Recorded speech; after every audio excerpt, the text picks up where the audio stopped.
नमस्कार साथियों, 27 जुलाई की एक घटना ने आप सबका ध्यान आकर्षित किया होगा।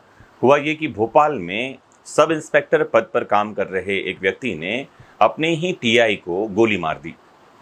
हम इस वीडियो में ये तो बताएंगे ही कि घटना क्या थी, साथ ही ये बताएंगे कि ये कौन सा अपराध है और आईपीसी के कौन से सेक्शन के तहत ये आता है और कुछ कानूनी जानकारी भी आपकी बढ़ाई जाएगी। तो हुआ ये कि रीवा के सिविल लाइंस थाना प्रभारी हितेंद्र नाथ शर्मा को गुरुवार दोपहर 2:55 में, दिन था ये 27 जुलाई, एसआई बीआर सिंह ने गोली मार दी। एसआई को 4 दिन पहले खराब इन्वेस्टिगेशन करने के लिए ये कारण था कि लाइन अटैच कर दिया गया था। गुरुवार दोपहर वह नशे में थाने में पहुंचता है तो टीआई उससे कहते हैं कि आपके पास जो भी केस डायरी हो वो थाने में जमा करवा दें।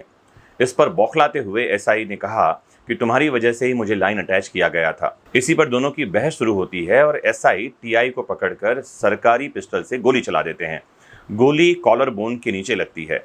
गोली की आवाज सुनकर स्टाफ दौड़कर आता है और एसआई को धक्का देकर टीआई को बाहर खींच लेता है।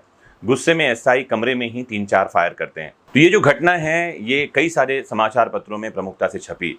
इस घटना से 2-3 बातें समझ में आती हैं। पहला तो ये, पुलिस प्रशासन में बहुत सारा तनाव व्याप्त है। सरकार को ध्यान देना चाहिए कि पुलिस भाइयों के लिए कुछ साइकोलॉजिकल ट्रेनिंग की प्लानिंग करें कि उनके तनाव को कम किया जा सके। तो इस वीडियो के माध्यम से मैं कुछ बातें आपको बताना चाह रहा हूँ। पहला कि अगर कोई किसी को इस तरह से गोली मार दे तो वो क्या अपराध होता है।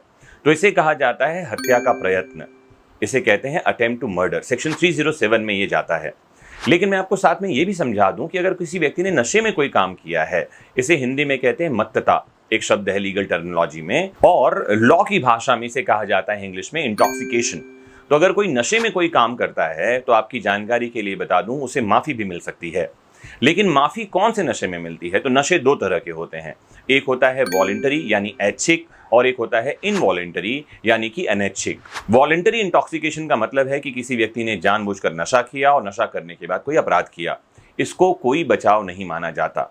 लेकिन इनवॉलंटरी इंटॉक्सिकेशन यानी कि कोई व्यक्ति अपनी इच्छा के बिना कोई नशा करता है, यानी जबरदस्ती उसे नशा करवा दिया जाए और फिर जाकर वो कोई अपराध करे, तो आपकी जानकारी के लिए बता दूं, इसमें उसको बचाव मिलता है। जी हाँ, बचाव का मतलब है कि पूरी तरह से माफी मिलती है, कोई अपराध नहीं बनता है, कोई दोष सिद्धि नहीं होती है। इसके लिए आपको आईपीसी के 2 सेक्शन पढ़ने पड़ेंगे, एक है सेक्शन 85 और दूसरा है सेक्शन 86। साथ ही 3 बहुत इंपॉर्टेंट जजमेंट्स हैं जो आपको जानने और पढ़ने चाहिए। एक है आर वर्सेस मीड का मामला, एक है director of public prosecution versus Baird का मामला, और एक तीसरा मामला है एजी फॉर नॉर्दर्न आयरलैंड वर्सेस गैलेघर का मामला। ये 3 लैंडमार्क जजमेंट हैं जो बताते हैं कि कब ऐच्छिक मत्तता माफी मिलेगी, कब नहीं मिलेगी। साथ ही ये मामले ये भी बताते हैं कि इनवॉलंटरी इंटॉक्सिकेशन यानी इच्छा के बिना किसी को नशा करवाया जाए तो उसमें किस सीमा तक माफी मिलती है। भारत का भी एक लैंडमार्क जजमेंट है जिसका नाम है Basudev versus state of PEPSU. इस मामले में हुआ ये था कि आर्मी से सेवानिवृत्त बासुदेव नाम के व्यक्ति ने एक बारात में शामिल होना तय किया और उसके साथ एक छोटा बच्चा जिसकी उम्र 13-14 साल थी, वो भी उस बारात में शामिल था। भोज के समय जब लड़का एक जगह बैठा हुआ था तो बासुदेव नाम के व्यक्ति ने उसको उस जगह से हट जाने के लिए कहा।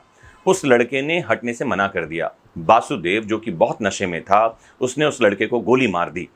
जब मामला कोर्ट में चला तो इस व्यक्ति ने कहा कि ये मत्तता की अवस्था में था, यानी इंटॉक्सिकेटेड था, यानी नशे में था, और इस कारण इसकी सोचने समझने की क्षमता खत्म हो गई थी।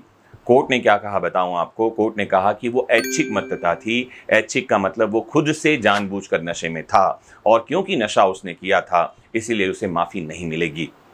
तो एक मामला जो कि हाल फिलहाल में घटा, उसके माध्यम से मैं आपको कुछ कानूनी प्रावधान समझाना चाह रहा था। मुझे उम्मीद है कि आपको ये बात समझ में आई होगी। अगर कुछ और आप जानना समझना चाहते हैं तो ज़रूर जुड़ें कमेंट बॉक्स में और पूछें। मेरी कोशिश होगी कि मैं आप तक कानून की सभी जानकारियों को सरल भाषा में लेकर आऊं। जुड़े रहना आपके अपने फेवरेट प्लेटफॉर्म विधिक शिक्षा से। नमस्कार, जय हिंद।